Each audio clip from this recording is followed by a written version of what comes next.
춘향전은 우리 지역의 남원마을 기생 월매의 딸 성춘향과 남원리의 아들 이몽룡의 신분차를 넘어선 사랑 이야기를 담고 있는데요.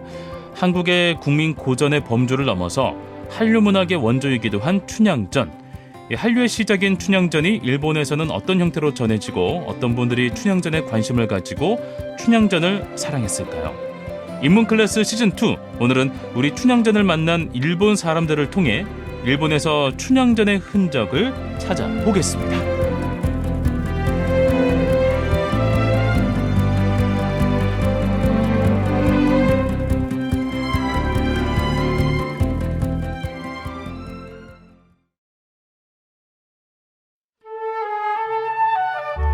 전주대학교 한국고전학연구소 온다라 인문학센터와 함께하는 우리 지역의 인문학을 쉽고 다양하게 즐기는 인문클래스 시즌2. 오늘은 전주대학교 인문콘텐츠대학 역사콘텐츠학과 이정욱 교수님과 함께하겠습니다. 안녕하세요, 교수님. 안녕하세요. 반갑습니다. 전주대학교 인문콘텐츠대학 역사콘텐츠학과에서 문화와 콘텐츠를 가르치고 있는 이정욱입니다. 네, 지난 시간에 저희가 K콘텐츠 춘향전으로 세계에 소개된 춘향전의 다양한 이야기를 만나봤죠. 오늘은 어떤 이야기 나눠볼까요? 오늘은 한류 문화의 시작, 네. 춘향전과 관련된 사람을 중심으로 이야기를 해보겠습니다. 예. 가장 먼저 춘향전이 번역됐고 소설, 연극, 뮤지컬, 만화 등 다양한 장르의 춘향전을 만들었고 네. 현재도 춘향전 작품이 공연되고 있는 일본을 중심으로 사람 이야기를 해볼까 합니다. 좋습니다. 춘향전과 관련된 사람들. 지난 시간에도 인물에 대한 이야기를 얼핏 저희가 한번 짚어보긴 했잖아요. 예. 이번 시간에 또 어떤 인물들이 또 등장할지도 궁금한데요. 어떤 인물부터 살펴볼까요? 예. 1920년대 프롤레타리아 연극인으로 문화활동을 시작한 무라야마 토모이시라는 인물입니다. 지난 시간을 저희가 들었던 분들이라고 한다면 예. 교수님을 춘향전 연구로 이끈 인물이라고 해서 저희가 초반에 소개를 했었잖아요. 예, 맞습니다. 본격적으로 한번 좀 배워보는 시간이네요. 예, 맞습니다. 무라야마 토모요시에 대해서 간략하게 소개를 하면 1901년에 도쿄에서 태어났고 도쿄 제국대학을 다녔습니다. 예. 그래서 잠깐 독일에도 유학을 다녀온 일본의 엘리트라고 할 수 있습니다. 네. 1920년대 후반 세계의 유행처럼 번졌던 프롤레타리아 운동에 뛰어듭니다.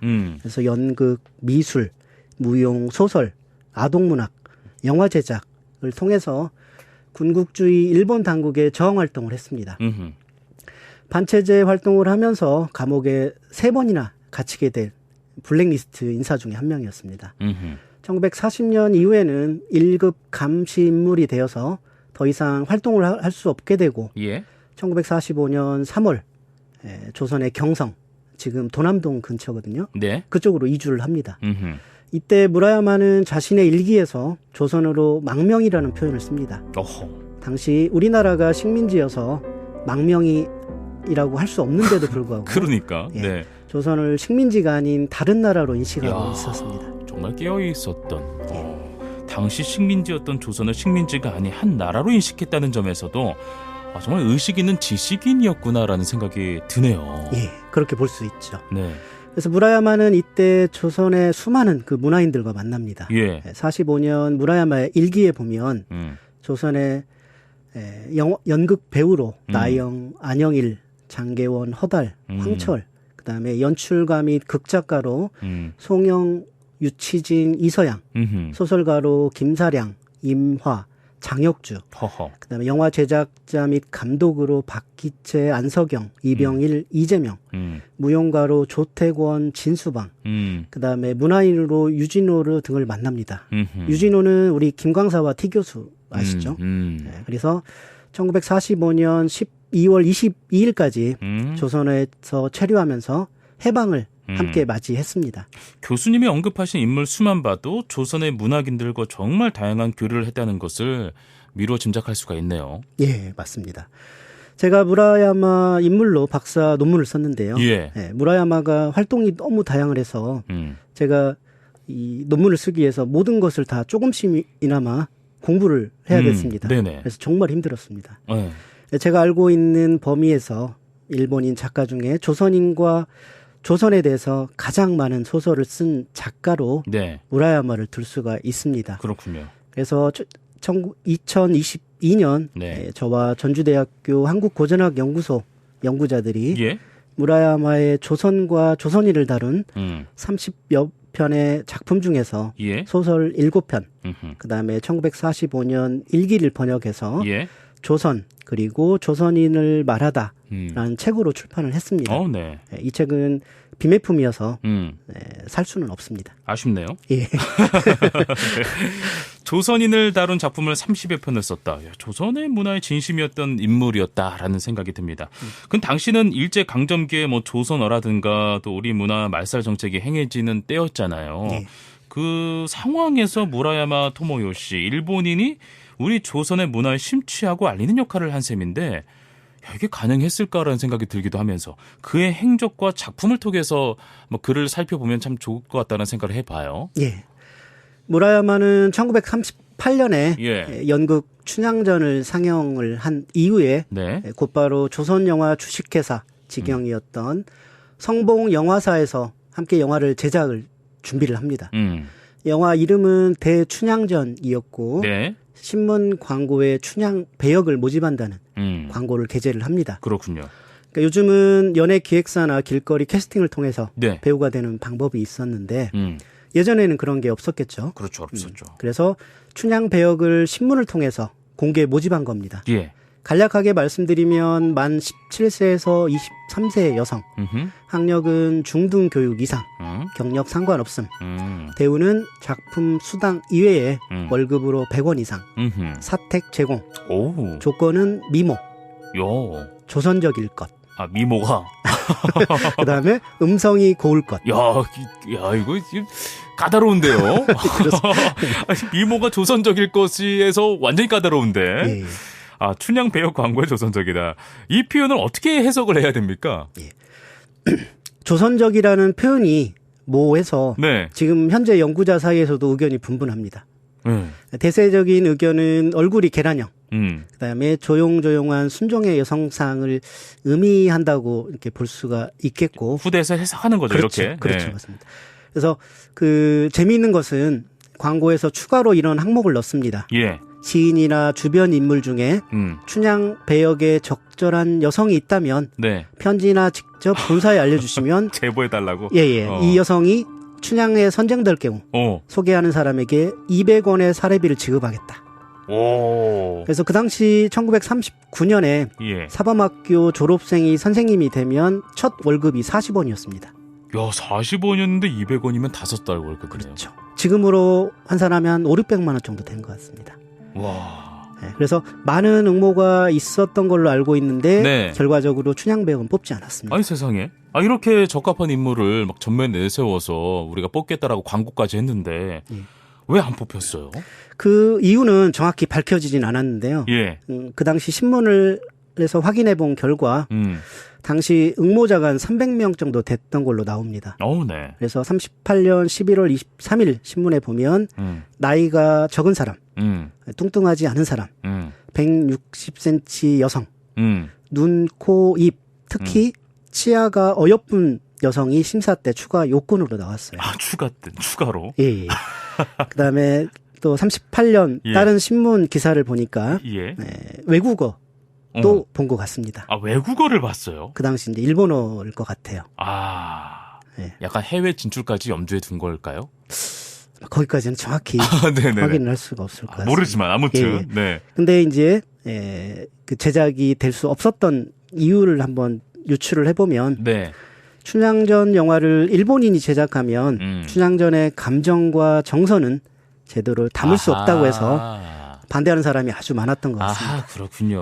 어쨌든 뭐 춘향전 영화를 만들기 위해서 춘향 배역 광고까지 냈었고. 야, 그럼 제작을 하기 위해선 시나리오까지 필요하잖아요. 시나리오는 누가 썼습니까? 시나리오는 무라야마 토모요시가 썼습니다. 아, 직접? 시나리오에서 보면 특이한 점이 좀 몇 개 있거든요.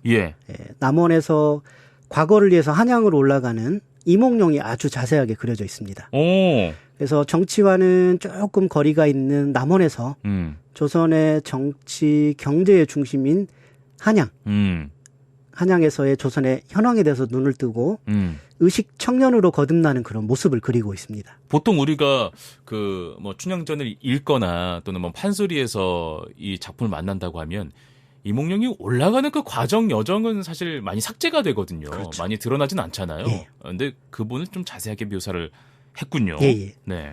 이거는 이제 무라야마 토모요시가 추가로 이렇게 자세하게 적은 것 같습니다. 그렇군요. 또 하나 좀 특이한 점이 있다면 조선어를 아주 많이 사용한다는 말입니다. 그러니까 우리말이죠. 예, 시나리오는 일본어로 써 있긴 한데 예. 우리의 전통 문화를 나타내는 단어에는 반드시 한글 이름을 일본어 발음 표기법으로 적고 있습니다. 그렇군요.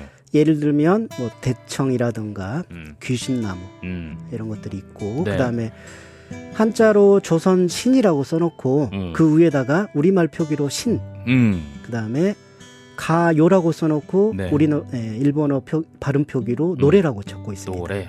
그다음에 일본어에는 없는 갓 우리 쓰는 갓이 있죠. 갓. 네. 갓은 입자라고 써놓고 그 위에다 갓으로 썼습니다. 그렇군요. 앞서 식민지 조선의 망명이라는 표현을 쓴 것도 그렇고 한국의 전통 문화에 반드시 한글 이름을 달았다는 점에서 정말 그 조선의 문화를 존중한 인물이지 않았을까라는 생각이 들기도 합니다. 예, 그렇습니다. 특히 이제 우리 전통 문화에 대한 무라야마의 안목을 알 수 있는 단어가 나옵니다. 예. 일본에서는 윗도리, 위도시죠. 네네. 옷을 나타내는 단어가 상의라는 표현밖에 없습니다. 아, 그래요? 예. 근데 시나리오에는 상의를 두 개로 각각 표시하고 있습니다. 네. 한쪽에는 저고리, 한쪽에는 적삼으로 표시를 했습니다. 네. 그래서 적삼은 여름에 입는 속옷이고 그 위에 입는 옷이 저고리인데 일본인이 이를 구별해서 표기한 것입니다. 허허. 그래서 시나리오를 쓴 1939년이라고 하면 네. 조선어를 서서히 금지하고 일본어만을 사용할 것을 강요하던 시기인데도 불구하고 그러니까요. 무라야마는 반대로 우리말을 그대로 사용합니다. 그래서 조선 전통 문화의 정수라고 할 수 있는 춘향전을 통해서 네. 사라져가는 조선의 문화를 우리말 발음 표기로 함께 제시해서 네. 조선의 전통 문화는 고유한 언어인 조선어로 이해해야 한다고 이렇게 밝히고 있습니다. 정말 진보적인 사람이었군요. 무라야마 토모요시, 알면 알수록 매력 있는 인물이라는 생각이 듭니다. 그가 이토록 타국의 춘향전에 관심을 가지고 또 조선인이 되고자 했던 이유는 과연 또 무엇이었을까도 궁금합니다. 예. 무라야마가 처음으로 조선 사람을 만난 게 네. 뭐 자익 활동으로 해서 검거 위기가 되는데 이걸 피해서 한 지방으로 운동 생활을 하게 됩니다. 네. 이게 1928년인데 한 식당에서 조선인을 만납니다. 네. 그 근처에 터널 공사를 하고 있던 조선인들이 이용하는 식당인데 네. 그곳에서 조선인들이 이제 식사를 하고 건하게 술을 한잔 했을 거 아닙니까? 네. 거기서 이제 아리랑을 부르는 것을 듣고 조선인들의 그런 힘겨운 삶을 직접 목격을 하게 됩니다. 허허. 이 이후에 무라야마는 한평생 사회적인 약자, 식민지 약자, 민족적 약자에 대한 뜨거운 관심을 갖게 됩니다. 예. 그리고 자신의 피 속에는 삼국시대부터 일본에 정착한 우리 민족을 뜻하는 도레인이라는 뜻이 있는 말이 있는데 네. 도레인의 피가 섞여 있다고 얘기를 하고 허허.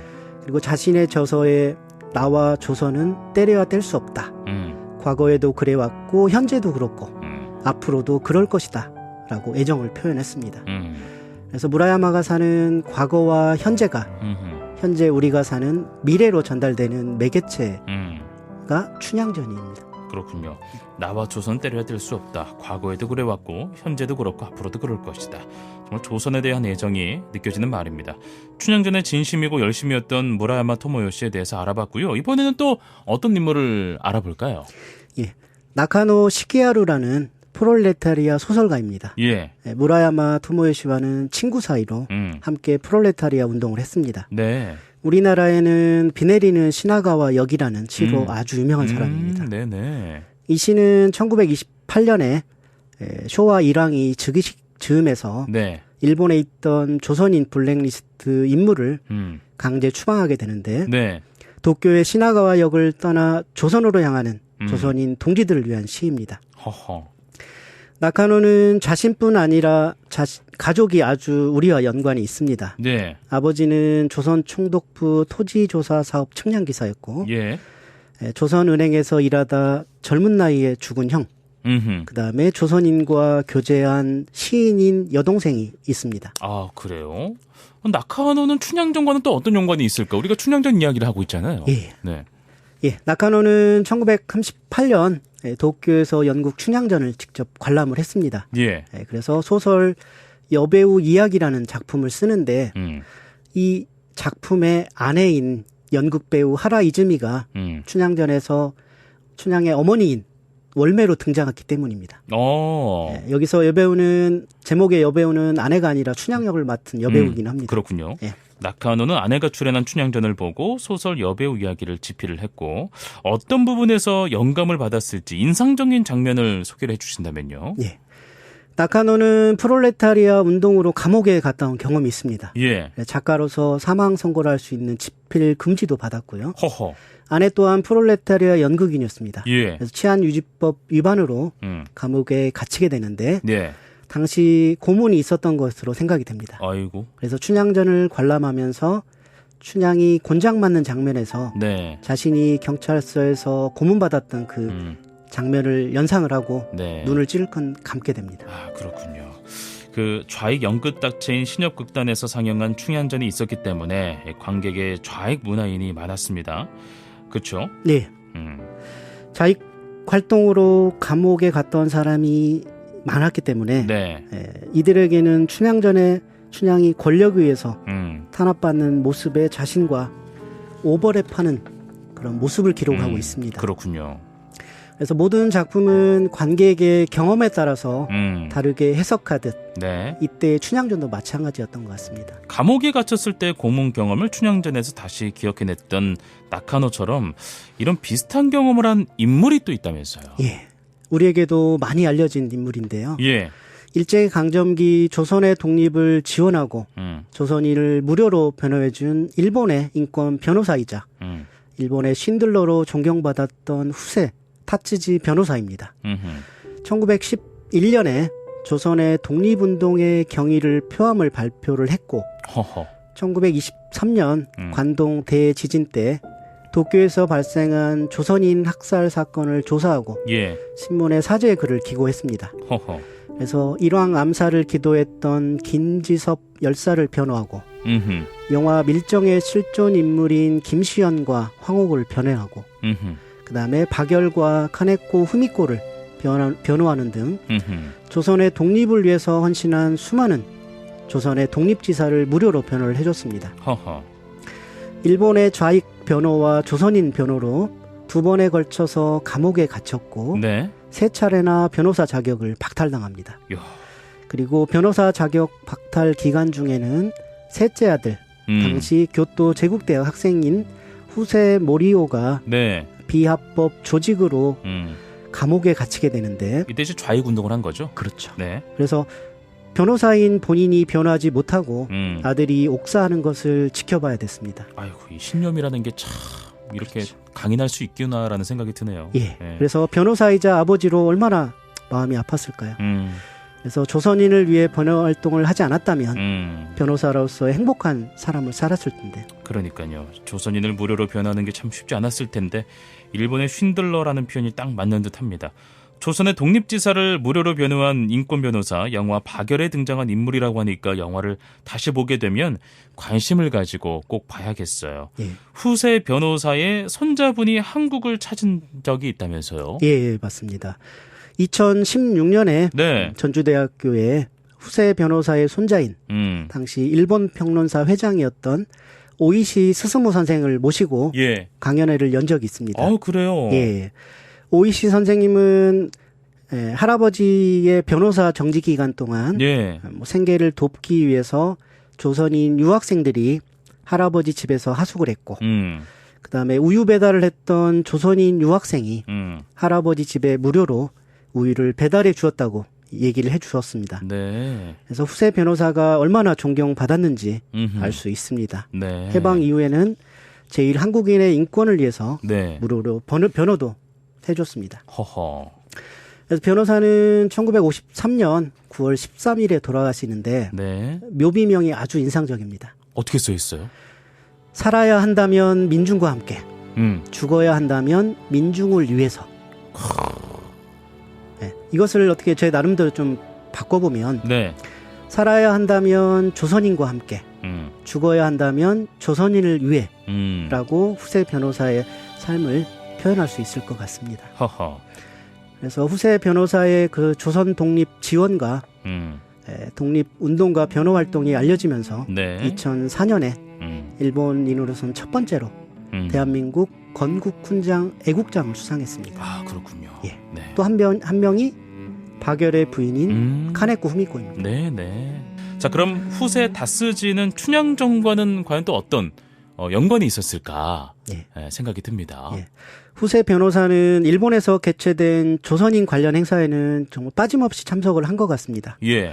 그래서 38년에 연극 춘향전을 보고 기록을 남깁니다. 네.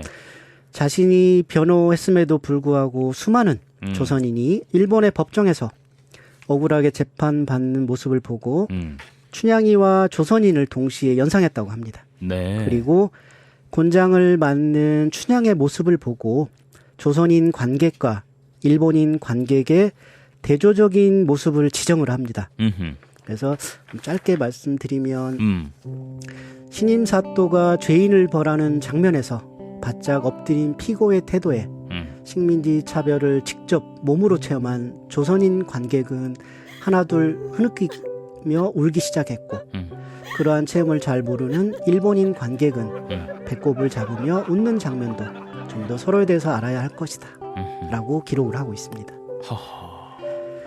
그래서 조선인 관객이 일본인에게 받았던 차별을 춘향전에서 봤다면 일본인 관객은 다소 과장되게 동작을 취했을 곤장 장면에서 웃음을 자아냈다고 하니 그러니까 후세 변호사가 봤을 때는 여전히 식민지 조선의 현실을 알지 못하는 일본인 관객이 매정하다고 할 수 있었던 것 같습니다. 네, 자, 춘향전을 통해서 식민지 조선의 억울함을 느끼고 또 조선인을 물심양면으로 도왔던 일본의 인권 변호사 후세 다스지를 만나봤고요. 또 소개할 인물이 있다면서요? 예, 이제 일본이 패망한 이후에 춘향전을 직접 연출했거나 배우로 참여한 분들을 좀 소개해드릴까 합니다. 네. 이분들은 제가 유학 시절에 직접 만나 뵙고 인터뷰를 했습니다. 네. 첫 번째로 연출가 스가미 타다시 선생님은 제가 만나 뵀을 때 88의 할아버지였습니다. 네. 스가미 선생님은 일본 카부키 연극 전문극단인 전진자의 대표 연출자로 활동했던 분이고 네네. 일본 최고 추리소설 작가였던 마츠모토 세이치와 매우 가까운 사이로 그의 작품은 대부분 이분이 연극과 드라마로 제작을 했습니다. 아, 그래요? 그래서 2012년 연극인 추모에서 처음 만나 뵙고 이후 세 차례 더 만나 뵙습니다. 네네. 선생님은 무라야마 제자였고 1955년 7월에 자신의 첫 작품이 춘향전이었고 7월부터 12월까지 전국을 돌며 춘향전을 공연했다고 합니다. 네. 전국을 순회하며 공연했는데 특히 오사카, 교토, 후쿠오카 등에서 공연했을 때 수많은 제일 한국인이 관객이었다고 해요. 네. 그래서 자신이 평생 연극인으로 살 수 있었던 것은 첫 작품으로 춘향전을 맡으면서 관객에게 준 감동을 평생 잊지 않았기 때문이라고 말씀을 하셨습니다. 그렇군요. 연극인으로서 평생을 살 수 있었던 것은 춘향전의 감동의 기억이다.